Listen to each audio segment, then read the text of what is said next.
Y comenzamos, como les decimos, Andalucía Capital en esta semana marcada por la campaña electoral, y en medio de esta campaña nos hemos detenido para hablar sobre política económica, sobre la situación de nuestra economía y las empresas y, sobre todo, cómo llega Andalucía a este próximo 23 de julio, domingo electoral, con alguien que conoce de cerca la economía andaluza. Fue consejero de Hacienda y Fondos Europeos del primer gobierno andaluz del cambio y, por tanto, buen conocedor de nuestra región. Hablamos con Juan Bravo, vicesecretario económico del Partido Popular, formación política en la que encabeza, además, como número 1, la candidatura por la provincia de Sevilla para estas elecciones del 23 de julio.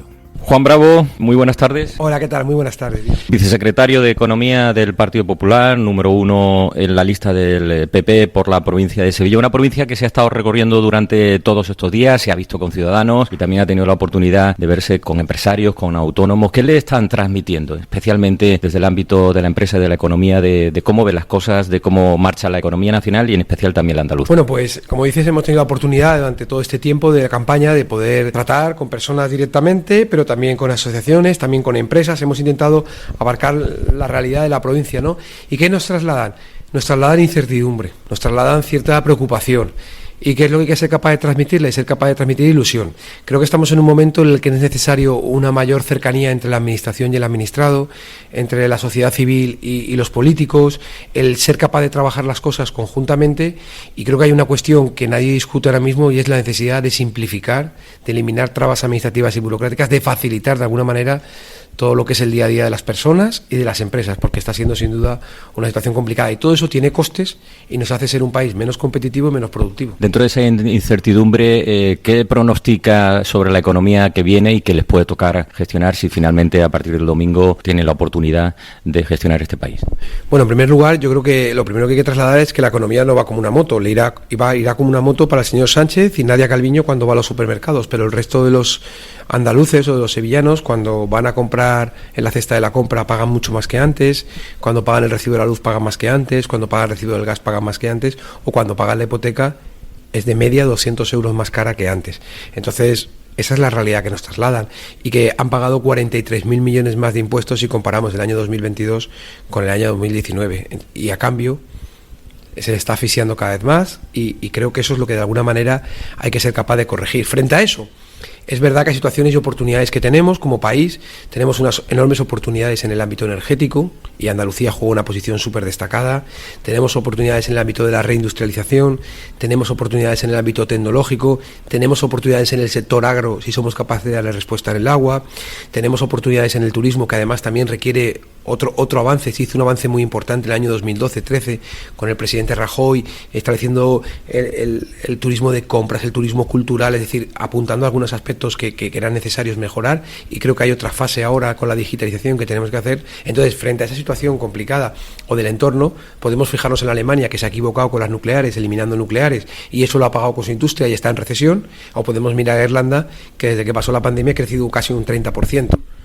Tenemos que decidir dónde queremos jugar. Nosotros no queremos jugar en el país de la cola, que ha sido el penúltimo en recuperar los datos previos a la pandemia. Creemos que tenemos la oportunidad, los mimbres, la generación, la sociedad, que es capaz de acometer este liderazgo y no ser el país de la Unión Europea con más desempleo, sino meternos en la media de la Unión Europea para que haya mucha más gente con oportunidades, mucha más gente trabajando, y ser un país atractivo para que quiera venir la gente de fuera también.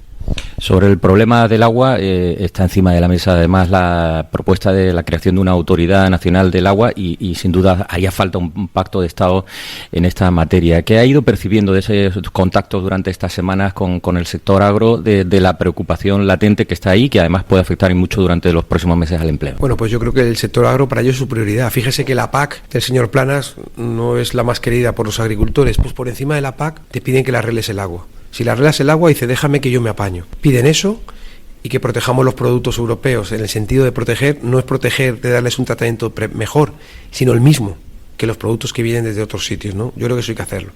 Pero fíjese, cuando hablamos del agua, yo creo que no hay que hablar del agua. Yo me quedo con la reflexión que me hizo una persona, me dijo, imagínese, cualquiera de los que nos está escuchando, el día de hoy, cuando se ha levantado, que hubiera girado el grifo, el primer grifo que haya abierto, y no hubiera salido agua.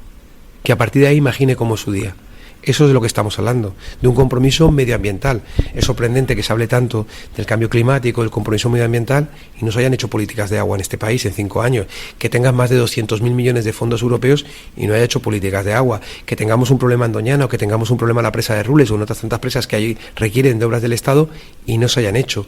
Que la consejera Carmen Crespo haya invertido 1.500 millones de euros desde que llegó en política de agua y que no tengamos la misma respuesta. Que haya prometido 4.000 millones más para los próximos años Juanma Moreno. Es decir, este es el proyecto de país. Yo he visto infraestructuras de hace más de 60 años y que se reponen con infraestructuras de 60 años. Creo que es el momento de dar un cambio a todo el proceso, esa autoridad de responsabilidad o esa autoridad de gestión nacional, ese pacto por el agua, esa necesidad de modernización de las infraestructuras, esa necesidad de utilizar el agua depurada, las aguas regeneradas, el utilizar la desalinización como nos plantea Europa, que aunque la vicepresidenta Teresa Rivera diga que no, es que está firmado el plan de recuperación, es que lo han puesto hoy. Otra cosa que cuando oigan estas declaraciones dirán que es mentira y se lo sacaremos otra vez en el documento, para que vean que están mintiendo. Europa habla de desalinizar como una alternativa más. No podemos renunciar a ninguna opción del agua, y creo que esto es una de las prioridades que tenemos que tener por el sector agroalimentario, sin duda, pero yo creo que también por el compromiso medioambiental que tiene España como país y por asegurar a las generaciones futuras que aquí no va a faltar agua, porque que le digamos a alguien de Israel, por ejemplo, que aquí falta agua, se lo tomaría casi como una ofensa, ¿no? El problema del agua sin duda va a afectar, como decía, al empleo y en el empleo muchos de esos puestos de trabajo derivarán a otros sectores. A pesar de eso, sigue habiendo un gran número de vacantes. La falta de mano de obra durante los próximos años debe ser un problema también que se debe afrontar. ¿Cómo lo plantearían desde el gobierno del Partido Popular y cómo se podría ir solucionando poco a poco ese problema? Bueno, creo que poco a poco no. Hay que hacerlo rápido, ¿no? Entonces, en ese sentido, en España tenemos ahora mismo gente sin empleo, pero cada vez hay más empleo sin gente. Entonces, no podemos establecer un sistema en el que a alguien que esté en el ingreso mínimo vital, trabajar le haga perder. Será al revés. Lo que buscamos, el ingreso mínimo vital como un instrumento para llegar al empleo. No debemos conceptuarlo como una fórmula de vida. La gente lo que quiere es tener la caña de pescar, no el pescado.